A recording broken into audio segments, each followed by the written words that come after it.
நீங்கள் பார்த்துக் கொண்டிருப்பது உங்கள் விஜய். இப்போது நாங்கள் மாநில கல்லூரியில் வந்து அந்த முனைவர் பட்ட ஆய்வு செய்யக்கூடிய மாணவர்கள் சேர்ந்து தமிழ் மாணவர்களும் ஆங்கில மாணவர்களும் சேர்ந்து நாங்கள் வந்து ஒவ்வொரு மாதம் சந்திச்சுப்போம். இப்போ இந்த பக்கத்துலேருந்து ஒருத்தர் ஒரு பேப்பர் வச்சுப்பார், நாங்கள் இந்த பக்கத்துலேருந்து எங்களுடைய ஆங்கிலத்துறை சார்ந்த ஒரு ஆய்வறிக்கை வந்து அங்கே வந்து நாங்கள் பண்ணக்கூடிய ஆய்வுலேருந்து அங்கே வந்து பேசுவோம். பேசும்போது அவங்க பேசுறதுக்கும் நாங்கள் பேசுறதுக்கும் மிகப்பெரிய வித்தியாசம் நாங்கள் பார்த்துருக்கோம். ஏன்னா அவங்க பேசும்போது அது அவ்வளவு ஒரு ஒரு சுவாரஸ்யமாக, அவ்வளவு உணர்ச்சிகரமாக, ஒரு ஒரு ஒரு லகுத்தன்மையோட இருக்கும். நாங்க பேசும்போது அது ரொம்ப கராராக இருக்கும். ஒரு இன்டிஃபரண்டா இருக்கும். கொஞ்சம் விலகி போயிருக்கும் மத்தவங்கள்ட்ட இருந்து. ஸோ அந்த வித்தியாசத்த நான் பார்த்துருக்கேன்.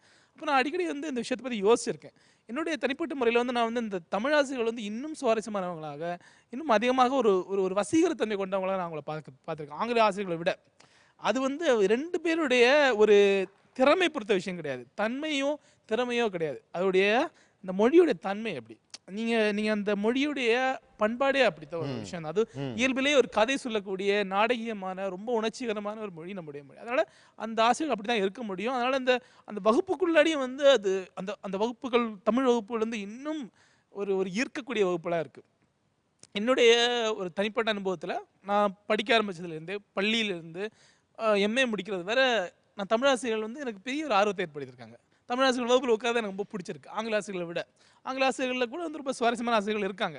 ஆனா ஏதோ ஒரு காரணத்தால அவங்க நம்மகிட்ட இருந்து ஒரு அந்நியப்பட்டே இருக்காங்க. அது மொழி அதோடைய காரணம் கிடையாது. அதோடைய பண்பாடு அது ஒரு முக்கியமான காரணம். அப்புறம் வந்து இவங்க பேசும்போது எப்படி ஒரு ஒரு விஷயம் குறிப்பிட்டாங்க. நான் அது அப்பயே வந்து அத பத்தி எனக்கு ஒரு இன்னொரு கருத்து தோணுச்சு. அதாவது ஒரு வகுப்புல வந்து நீங்க ஆங்கிலத்த வந்து ஆங்கிலம் வழியா சொல்லி தரணுமா, தமிழ் வழியா சொல்லி தரணுமா அப்படிங்கிறத பத்தி பேசும்போது, சில ஆசிரியர்களுக்கு அப்படி ஒரு எண்ணம் இருக்கு. அது ஆங்கிலத்த ஆங்கிலம் வழியா சொல்லிக் குடுத்தா தான் வந்து அது நல்லா வரும் அப்படின்னு அவங்க நம்புறாங்க. ஆனா, இன்னைக்கு இருக்கக்கூடிய சமகால ஆய்வுகள் வந்து இன்னொரு விஷயத்த சொல்லுது. நீங்க ஒண்ணும் இல்ல. நீங்க வந்து ஒரு பிஎட் கல்வி படிச்சாலே, பிஎட் கல்வி திட்டத்திலே அந்த விஷயத்த சொல்றாங்க. என்ன சொல்றாங்கன்னா, இந்த இருமொழியில் சொல்லிக் குடுப்பதற்கு தமிழும், ஆங்கிலமும் சேர்ந்து சொல்லிக் குடுத்தா, அது வந்து ஒரு உங்கள வந்து உங்களுக்கு ஒரு டிசபிலிட்டியா மாறும்னு கிடையாது. 2 மொழியும் சொல்லிக் குடுத்தீங்கன்னா, அதன் வழியா கூட நீங்க வந்து அந்த 2வது மொழிய சிறப்பா கத்துக்க முடியும்னு கூட இன்னைக்கு சொல்றாங்க. இன்னைக்கு இருக்கக்கூடிய சமகால ஆய்வுகள் வந்து அது ஒத்துக்குது. நீங்க வந்து 2 மொழியில வந்து மாத்தி மாத்தி சொல்லி தரலாம். அதுல எந்த பிரச்சனையுமே கிடையாது. நீங்க ஏதோ ஒரு மொழியா, தாய்மொழியா இருக்கலாம், இல்ல நீங்க இருக்கக்கூடிய ஒரு மாநில மொழியா இருக்கலாம். அந்த மொழியில வந்து உங்களுக்கு ஒரு ஆழமான ஒரு அறிவு இருக்குது. அங்களுடைய பண்பாடோட நீங்க அந்த உயிர்ப்பான பண்பாடோட நீங்க ஒரு பகுதியா இருக்கீங்க அப்படின்னா, அதனுடைய மிகப்பெரிய அனுகூலம் என்னன்னா, அது வந்து உங்களுக்கு தரக்கூடிய டேட்டா, அது உங்களுக்கு தரக்கூடிய அனுபவம் வந்து ஒரு ஆங்கிலம் மூலமா படிக்கும்போது உங்களுக்கு கிடைக்காது. அத நான் இங்க உறுதியா சொல்லுவேன். ஏன்னா, என்ன ஆகுதுன்னா, ஒரு கல்வியியல் சார்ந்தா இருக்கட்டும், சமூகவியல் சார்ந்தா இருக்கட்டும், அரசியல்களா இருக்கட்டும், இல்லாட்டி கோட்பாடுகளா இருக்கட்டும், இல்லாட்டி வந்து ஒரு ஒரு உலக இலக்கியமாகட்டும், எல்லாம் சார்ந்த ஒரு உரையாடல் இங்க வந்து தொடர்ச்சியா நடந்துகிட்டே இருக்கு. ஒரு 20 வருடங்களாக. நீங்க இந்த உரையாடலுடைய பகுதியா நீங்க இருக்கீங்கன்னு வச்சுக்கோமே, அப்போ வந்து உங்களுக்கு நீங்க தெரிஞ்சுக்கிறது வேற. நீங்க ஒரு ஒரு 3வது நபர் மூலமா, மீடியா மூலமா, ஒரு பத்திரிகை மூலமா எங்கேயோ நடக்கிற விஷயத்த வந்து ஆங்கிலத்தில படிக்கிறது வேற. 2க்கும் மிகப்பெரிய வித்தியாசம் இருக்கு. இப்ப பின்னவீனத்தம் பத்தி நீங்க வந்து ஒரு ஒரு ஒரு இன்டர்நெட்ல உட்கார்ந்து படிக்கிறதுக்கும், பின்னவீனத்தம் பத்தி உங்களுடைய சக எழுத்தாளர்கள் கூட விவாதிச்சு கத்துக்கிறதுக்கும் மிகப்பெரிய வித்தியாசம் இருக்கு. கூட உட்கார்ந்து சண்டை போட்டு, நீங்க விவாதிச்சு, முரண்பட்டு நீங்க கத்துக்கக்கூடிய விஷயம் வந்து அது உங்களுக்கு இன்னும் உயிர்ப்பாக உங்களுக்கு அது புரிய வரும். ஒரு மொழியை தமிழ் ஆசிரியர் நான் சொல்லணும் அப்படின்னா, இங்க பொதுவா இங்க 2 பேரும் பார்க்கக்கூடிய இவங்களுக்குள்ள இருக்கக்கூடிய சிக்கல் வந்து சமுதாயம் வந்து ஆங்கிலத்திற்கும், தமிழுக்கும் வைக்கக்கூடிய இடத்தை வைத்து எழக்கூடிய சிக்கல். இது வந்து நம்ப ஒண்ணுமே சொல்ல முடியாது. இந்த கான்ஃப்ளிக்ட் வந்து தமிழ் கம்யூனிட்டிக்கு லைஃப் லாங் வந்து இருந்துட்டு தான் இருக்க போகுது. ஆனா, உ இவங்க 2 பேருக்கும் இருக்கக்கூடிய கடமைகள் வந்து வேற வேற. எதுக்காக ஆங்கிலம் வந்து பாடப்புத்தகத்துல இருக்கு, எது தமிழ் பாடப்புத்தகத்துல இருக்கிறதுக்கான காரணங்கள் வேற வேற. ஸோ அதற்கான திறன்களும் வந்து வேறுபட வேண்டியதா இருக்கு. இவங்களுடைய பணி முக்கியமாக என்ன அப்படின்னா, ஒரு மொழியை கற்றல் அப்படின்றது, அந்த மொழியுடைய கலாச்சாரத்தை கற்றல். அந்த மொழியுடைய ஆன்மாவை கற்றல், அந்த ஆன்மா மூலமாக என்னை நான் நிறைத்துக் கொள்ளுதல். என்னை வந்து ஒரு முழுமையான மனிதனாக்கிக் கொள்வதற்காக தான் நான் என்னுடைய தாய்மொழியை, என்னுடைய இலக்கியங்களை கற்கிறேன். ஆனா வெளிமொழியை நான் அயல்மொழியை கற்கக்கூடிய காரணங்கள் வந்து வணிகம் சார்ந்தது, அது வந்து தொழில் சார்ந்தது. அதற்கான என்னுடைய திறன்கள் வந்து வேறுபட வேண்டியதா இருக்கு. இவர்களுடைய பெரிய குறையே இதுதான். அது வந்து பாடப்புத்தகத்துக்கு குறைன்னு அபிலாஷ் சொன்னதை நான் ஒத்துக்கிறேன். ஆனா இவங்க வந்து நவீன இலக்கியங்களையோ, நவீன சிந்தனைகளையோ தன்னுடைய மாணவர்களுக்கு இவங்க அறிமுகப்படுத்துறது இல்ல. முதல்ல அதை ஏற்றுக்கொள்வதற்கான மனப்பக்குவமும் இவங்க கொஞ்சம் குறைவா தான் இருக்கு. இவங்க ஜெயமோகனை படித்தால் கூட ஜெயமோகனுடைய உள்கருத்தை இவங்க வந்து உள்வாங்கவே முடியாது.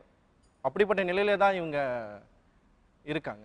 ஒரு காலத்திலயும் இவங்க வந்து கொற்றவையினுடைய முழு அர்த்தத்தையும் வந்து புரிந்து கொள்ள மாட்டார்கள். ஆனால் சிலப்பதிகாரத்தை பற்றி தன்னுடைய மாணவர்களுக்கு ரொம்ப சிறப்பாக எடுக்கக்கூடியவர்கள் தான். Information is there. ஆனால் தமிழ் மொழிக்குரிய ஆன்மாவை வளர்க்கக்கூடியவர்களாக இவங்க இல்லை. இங்கிலீஷ் டீச்சர்ஸ் பொறுத்த வரைக்கும் 2 முக்கியமான விஷயங்கள் இந்தியாவில் வந்து நம்ம செயல்படுத்த வேண்டியதாக இருக்கு. நம்ம ரொம்ப காலமாக சொல்கிறோம் இங்கிலீஷ் ரொம்ப இம்பார்ட்டன்ட், இங்கிலீஷ் நம்ம கற்றுக்கணும், யூனிவர்சல் லாங்குவேஜ்னு. ஆனால் உலகத்திலேயே மிகவும் ரொம்ப ரொம்ப ஒரு மட்டமான ஆங்கிலம் பேசக்கூடியவர்களாக இந்தியர்கள் தான் இருக்காங்க. 2வது வந்து ஆங்கிலம் கற்றுறது வந்து ரொம்ப கடினமான ஒரு விஷயமா வந்து இங்கே மாற்றப்பட்டது. ஏன்னு எனக்கு புரியல. ஏன்னா அதில் ஒரு பெரிய ரிசர்ச் நடக்கவே இல்லை. ஆஸ் எ இந்தியனா, ஆஸ் எ இந்தியன் இங்கிலீஷ் லெக்சரரா, இந்தியனுக்கு வந்து இங்கிலீஷ் எப்படி சொல்லிக் கொடுக்கணும் அப்படின்றது ஒரு ரிசர்ச் கூட உருப்படியாக இந்தியாவில் நடக்கல.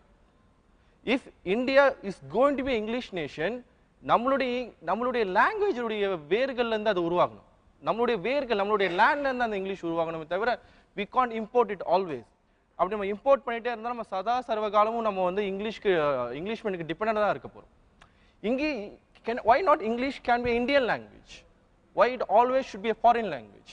100 வருஷமா இங்கிலீஷ் கற்றுட்டு இருக்கோம், ஆனால் ஒன்றும் கூட இங்கிலீஷ் ஃபாரின் லாங்குவேஜ் தான் சொல்லிட்டு இருக்கோம். No, my mother tongue is not Tamil, not English. நம்மளுடைய அன்கான்சியஸ்னஸ்ல இங்கிலீஷ் வார்த்தைகள் எப்போ உருவாச்சோ அப்படியே நம்மளுடைய மொழி மாறிடுச்சு. English can be Indian language. அதற்கான முயற்சிகள் எதுவுமே இங்கே எடுக்கப்படலை. செந்தில்நாதன் இப்போ இந்த தரப்பில் பேசும்போது லிங்குஸ்டிக்கலி மெர்சிலஸாக இருக்கக்கூடிய ஒரு விஷயத்தை வந்து அவங்க சொன்னாங்க. என்னை பொறுத்தவரையில் இந்த கண்ணோட்டம் காலாவதியாகி பல டிகேட்ஸ் ஆயிடுச்சு. இன்றைக்கி வந்து உலகத்தில் வந்து எப்படி பார்க்குறாங்கன்னா பைலிங்குலிசம் அல்லது மல்டிலிங்குலிசம் அப்படிங்கிற ஒரு கருத்து அறிவியல் பூர்வமாகவும் நடைமுறையில் பரீட்சை பண்ணி பார்த்து சரியானதுன்ற அடிப்படையிலையும் எல்லா நாடுகள்லையுமே வந்து ஏற்றுக்கொள்ளப்பட்டிருக்கு. நம்ம ஊரில் என்ன நடக்குதுன்னு சொன்னால், ஒரு குழந்தை வந்து ஒரு 3 வயசு 4 வயசு இந்த உலகத்தை தன்னை சுற்றி இருக்கக்கூடிய விஷயங்களை புரிஞ்சு கொள்ளக்கூடிய வயசில் தான் பல சொற்கள், பல மொழியினுடைய பல கூறுகள் வந்து அந்த குழந்தைக்குள்ளே போகுது. அந்த நேரத்தில் வலுக்கட்டாயமாக போய் நீ தமிழில் பேசாதன்னு ஸ்கூலில் சொல்லி கொடுக்கறத விட மிக மோசமான ஒரு உளவியல் வன்முறையும் வேறு எதுவும் கிடையாது, மிக மோசமான ஒரு மொழியியல் கருத்தும் வேறு ஒன்றும் கிடையாது. ஒரு மொழியில் வந்து எப்படியெல்லாம் கற்பனை செய்ய முடியும், எப்படியெல்லாம் தன்னுடைய உலகத்தை தன்னுடைய அறிவை வந்து விருத்தி செய்யுமோ அப்படின்னு நம்ம நினைக்கிறோம் இல்லையா, அது நடக்காமல் போகுது.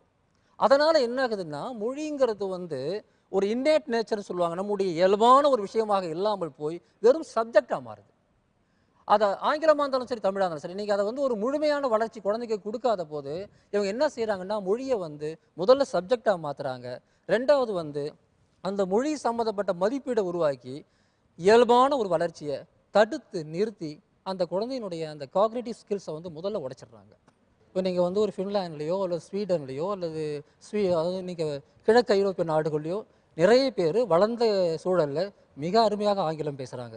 ஆனால் அவங்க யாரும் எல்கேஜின்னு இங்கிலீஷ் படிக்கலை, அவங்க யாரும் இங்கிலாந்துக்கு போயும் இங்கிலீஷ் படிக்கலை. அந்த ஆங்கிலம் சொல்லி கொடுக்கக்கூடிய முறையை தான் வந்து அவங்க வந்து ஒரு வேறு விதமாக மாற்றிருக்காங்களே ஒழிய, அந்த குழந்தை வந்து நாளைக்கு அமெரிக்காவில் போய் வேலை செய்யணுன்றதுனால எல்கேஜிலேருந்து இங்கிலீஷை சொல்லிக் கொடுக்கணுங்கிற ஒரு தவறான ஒரு அணுகுமுறையை வந்து அந்த மாதிரியான ஐரோப்பிய நாடுகள்லையோ இல்லை சீனா, ஜப்பான், கொரியா போன்ற ஆசிய நாடுகள்லையோ எடுக்கலை. அங்கே இங்கிலீஷ் இல்லாமலாம் இல்லை. இது வந்து ஆங்கில ஆசிரியர்கள் மட்டும் இல்லை, அரசாங்கம் எடுக்க வேண்டிய ஒரு விஷயம். நான் வந்து இவங்களை மட்டும் குறை சொல்கிறேன் அப்படின்ற அர்த்தம் கிடையாது. ஏன்னா ஏற்கனவே உருவாக்கி வச்சிருக்கக்கூடிய ஃப்ரேம் ஒர்க்கில் தான் இவங்க படிச்சுட்டு இங்கிலீஷை மட்டும் இல்லை, எப்படி வந்து ஆங்கிலத்தை சொல்லிக் கொடுக்கணுன்ற விஷயத்துலேருந்து படிச்சுட்டு வராங்க. தமிழ் துறையை பொறுத்தவரையில் நான் ஒரு தமிழாசிரியருடைய மகன்.